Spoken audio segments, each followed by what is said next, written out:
ChatGPT గానీ, Perplexity గానీ, Google Gemini గానీ ఇయి ఎందుకు ఫ్రీగా ఇస్తున్నాయి. పర్‌ప్లెక్సిటీ అనేది ఎయిర్‌టెల్‌తో కొలాబ్ అయింది.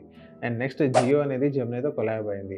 ఇంకోటేంటి చాట్‌జిపిటీ, గూగుల్‌ది. సో వీళ్ళందరూ ఇండియా పైన ఎందుకంత సాఫ్ట్ కార్నర్‌లో ఉన్నారు. సో ఇక్కడ మీరు చూసుకున్నట్లయితే ఏఐ అనేది డేటా ఎంత ఎక్కువ ఉంటే ఏఐకి అంత షార్ప్ ఉండిద్దనమాట. ఈవెన్ నెక్స్ట్ ఏంటంటే అమెరికా తర్వాత ఇండియా అనేది ఏఐ అనేది ఎక్కువ యూజ్ చేస్తున్నారు. ఇంకోటేంటి ఇండియాలో చాలా లేబర్ అనేది చాలా తక్కువలో ఉంటారు. పెద్ద పెద్ద ప్లేయర్స్ వీళ్ళు ఏం చేస్తున్నారంటే ఫస్ట్ మన ఇండియన్ పీపుల్‌కి అలవాటు చేస్తారు ఈ ఏఐ అనేది. సో ఇప్పుడు గతంలో జియో చేసింది. జియో ఇంటర్నెట్ జీబీ అనేది అందరికీ అలవాటు పెట్టింది.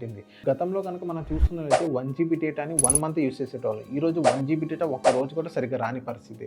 సో ఏఐ అనేది అంత ఇదిగా మనకి అలవాటు చేస్తారు. అలవాటు చేసిన తర్వాత జియో లాగా వాళ్ళు కూడా మనీ అనేది వాళ్ళు హైక్ చేస్తారన్నమాట.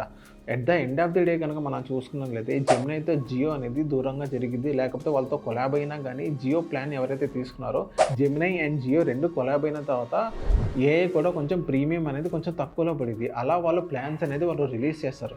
ఫస్ట్ ఆఫ్ ఆల్ మనకి బాగా అలవాటు చేస్తారు. అలవాటు చేసిన తర్వాత వాళ్ళు ప్లాన్స్ అనేది కొంచెం ప్రీమియం పెంచుతారనమాట. సో ఇక్కడ చూసుకున్నట్లయితే ఎవ్వరు ఫ్రీగా ఏది ఇవ్వరో వాళ్ళు ఏదైనా ఫ్రీగా ఇస్తున్నారంటే దాని వెనక పెద్ద రీజన్స్ అయి ఉండిద్ది.